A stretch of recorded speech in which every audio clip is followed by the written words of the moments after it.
नमस्कार, मैं हूं रश्मि किरण और आप देख रहे हैं इंडिया टाइम 24 न्यूज। उज्जैन यानी मध्य प्रदेश की एक ऐसी धार्मिक नगरी दुनिया में जिसकी ख्याति बाबा महाकाल की नगरी के तौर पर होती है, लेकिन इस धार्मिक नगरी में दिल्ली के निर्भया कांड जैसी एक वारदात ने इंसानियत को शर्मसार कर दिया है। पौराणिक नगरी में होने के नाते इस शहर में अक्सर दूर दराज से आए भक्तों की भारी भीड़ जुटी रहती है और यही वजह है कि यहाँ प्रशासन की तरफ से सुरक्षा चाक चौबंद रहने का दावा भी किया जाता है।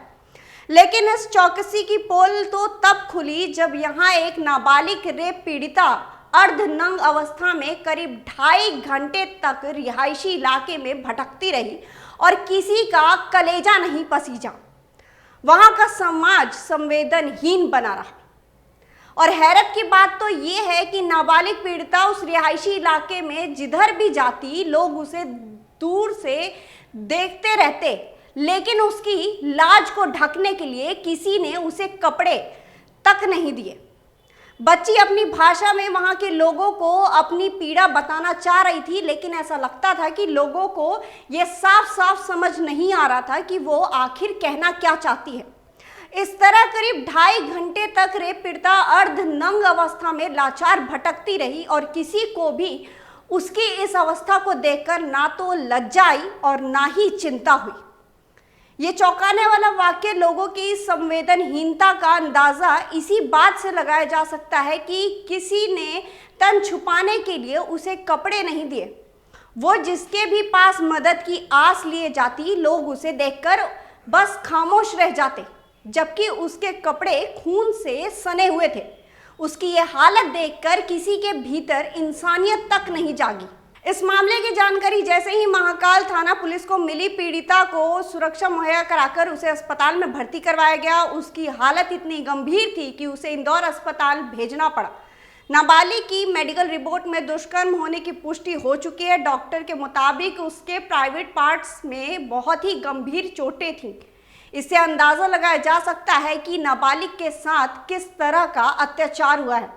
पूरे मामले में सबसे बड़ा सवाल लेकिन ये उठता है कि लोगों ने भले ही उसकी भाषा नहीं समझी, लेकिन एक अर्धनंग पीड़िता के तन ढकने और मदद करने के लिए क्या किसी भाषा को समझने की जरूरत होती है? पुलिस ने उस नाबालिग पीड़िता के बारे में जिस हाल का वर्णन किया है वो किसी के भी रोंगटे खड़े कर देने वाला है।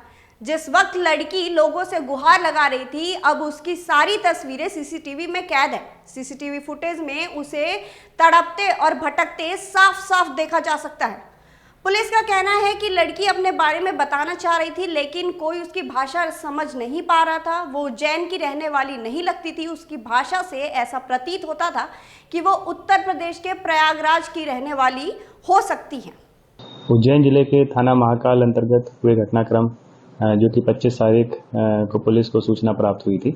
इसमें जैसी सूचना प्राप्त हुई थी, बच्ची का तुरंत मेडिकल कराया गया था और क्योंकि बच्ची बता पाने में सक्षम नहीं थी वो कहाँ से थी, तो इसके लिए एक काउंसलर भी स्पेशली बुलाया गया था, जिसने बहुत ही अच्छे से बात करके काफ़ी जो अहम पहलू थे वो निकाले। मेडिकल के आधार पे इसमें कायमी की गई और कायमी के बाद एक SIT गठित की गई। आसपास शहर के जितने भी टेक्निकल साक्ष्य हम लोग संकलित कर सके थे वो हमने किए, जिसके आधार पे प्रमुख तौर पे एक ऑटो चालक को अभिरक्षा में लिया गया। उससे जब पूछताछ हुई, पूछताछ में कुछ महत्वपूर्ण तथ्य सामने आए, जिसमें प्रमुख तौर पे जो बैक सीट है उसमें कुछ ब्लड स्टेन्स पाए गए और पूछताछ के दौरान उसने बताया कि घटना दिनांक को, घटना समय पे वो जो फरियादिया है या जो बच्ची है उसके साथ वो था। इसके बाद भी बाकी भी उसको बैक ट्रैक हम लोगों ने किया और अभी तक की जानकारी में ये पता लग गया है कि बच्ची कहाँ की है और बच्ची सतना की है और वहाँ पे एक कायमी थी जो कम्युनिकेट की गई है। इसमें जो उसकी गुम होने की तारीख है वो घटना से सिर्फ 1 दिन पहले की है। तो इसमें जो लगभग टेक्निकल और जो परिस्थितिजन्य साक्ष्य हैं सब एकत्रित हो गए हैं और जल्दी इसमें बाकी खुलासे भी किए जाएंगे। इसके साथ में कुछ अन्य लोगों को भी गिरफ्तार किया। इसमें अभी तक 5 लोगों से पूछताछ की जा रही है, जो घटना समय, घटना दिनांक, घटना स्थल के आसपास, बच्ची के आसपास थे या उनसे उनकी बातचीत हुई। मीडिया से बातचीत के दौरान पुलिस ने यह भी कहा कि जब उसकी हालत ठीक होगी तो उससे विस्तार से पूछताछ की जाएगी और वो कहां से कैसे आई है उसके बारे में भी जाना जाएगा। फिलहाल पुलिस ने बच्ची से दरिंदगी के मामले में एक आरोपी को गिरफ्तार कर लिया है। जिस ऑटो ड्राइवर को गिरफ्तार किया गया है उसकी उम्र करीब 38 साल की है। साथ ही 3 अन्य लोगों को भी हिरासत में लेकर पूछताछ की जा रही है। पुलिस के मुताबिक पीड़िता उज्जैन के जीवनखेड़ी इलाके में ऑटो में चढ़ी थी। सीसीटीवी फुटेज से इसकी पुष्टि हो गई है। आरोपी ड्राइवर राकेश की ऑटो पर खून के धब्बे लगे मिले हैं। इसी आधार पर उसको गिरफ्तार किया गया है। वहीं ऑटो की फॉरेंसिक जांच कराई जा रही है। जगह जगह से खंगाले गए सीसीटीवी फुटेज से पता चला है कि वारदात को सुबह 4 से 5 बजे के बीच अंजाम दिया गया है। घटना में 2 ऑटो रिक्शा की संलिप्तता भी पाई गई है।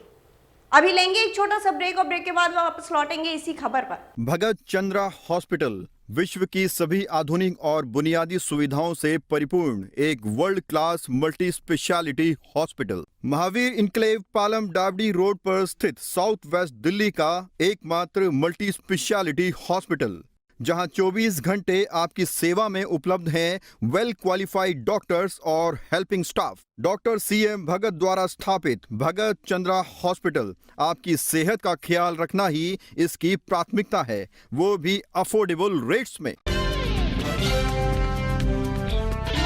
ब्रेक के बाद आपका स्वागत है। आपको बता दें कि सीसीटीवी की मदद से पकड़े गए ऑटो रिक्शा के ड्राइवर ने स्वीकारा कि उसने जीवनखेड़ी इलाके में बच्ची को बिठाकर हाटकेश्वर मार्ग पर उतार दिया था। उसकी ऑटो में खून के निशान भी पाए गए। ड्राइवर का दावा था कि उसने खून से लथपथ बच्ची की मदद की और उसे तन ढकने के लिए कपड़ा दिया था। मगर ऑटो ड्राइवर की कहानी पुलिस के गले इसलिए नहीं उतर रही है क्योंकि जब बच्ची खून से सनी हुई थी और अर्धनंग अवस्था में थी तो ड्राइवर ने पुलिस को सूचना क्यों नहीं दी। यही नहीं, इलाज के लिए उसने उसे अस्पताल क्यों नहीं भेजा। और हद तो तब हो गई जब उसने पीड़िता को उस सुनसान इलाके में क्यों छोड़ा। इससे पहले मध्य प्रदेश के गृह मंत्री नरोत्तम मिश्रा ने बताया कि पीड़िता लड़की का इलाज जारी है और उसकी हालत खतरे से बाहर है। गृह मंत्री ने कहा कि लड़की उज्जैन के बाहर के किसी क्षेत्र की प्रतीत होती है।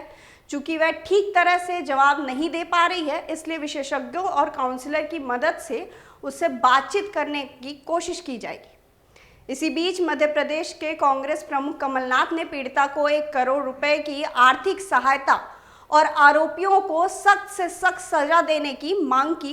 कमलनाथ ने बुधवार को अपने आधिकारिक एक्स पर लिखा कि उज्जैन में एक छोटी सी बच्ची के साथ अत्यंत क्रूरता दुराचार का मामला देखकर रूह कांप गई है। 12 साल की बेटी के साथ जिस तरह का दुष्कर्म हुआ है उससे मानवता शर्मसार हो जाती है। ऐसी जघन्य घटना प्रशासन और समाज के माथे पर कलंक है। पूर्व मुख्यमंत्री ने यह भी कहा कि मध्य प्रदेश में कानून का राज खत्म हो गया है और अपराधी खुलेआम घूम रहे हैं जबकि जनता परेशान है। लेकिन इन सभी वारदात के बीच अब बच्ची को लेकर मन में कई तरह के सवाल उठ रहे हैं कि बच्ची कौन है, उज्जैन में कहां से आई और बच्ची की मां आखिर है कहां। इस खबर में फिलहाल इतना ही। देश और दुनिया की तमाम खबरों के लिए आप बने रहिए हमारे साथ और देखते रहिए इंडिया टाइम 24 न्यूज। खबरों से खबरदार रहने के लिए चैनल को सब्सक्राइब करें और प्रेस करें बेल आइकन।